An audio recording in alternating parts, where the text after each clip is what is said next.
নমস্কার সবাইকে। তোমরা কেমন আছো? আশা করি ভালো আছো। জয় মা তারা। বিরিয়ানির জন্য মাংস কষাটা হয়ে যাচ্ছে।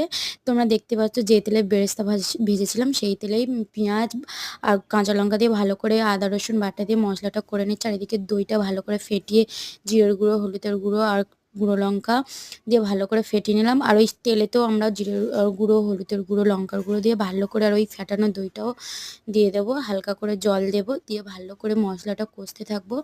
কষা হয়ে গেলে একটু নুন দেবো। নুন দিয়ে কষার পর চিকেনটা দিয়ে দেবো।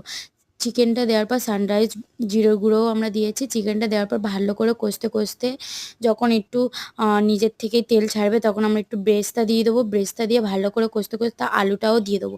আলুটা দিয়ে ভালো করে কষতে কষতে যখন দেখবো চিকেন আর আলু সিদ্ধ হয়ে গেছে, একটু গ্রেভি গ্রেভি রাখবো, মাখা মাখা।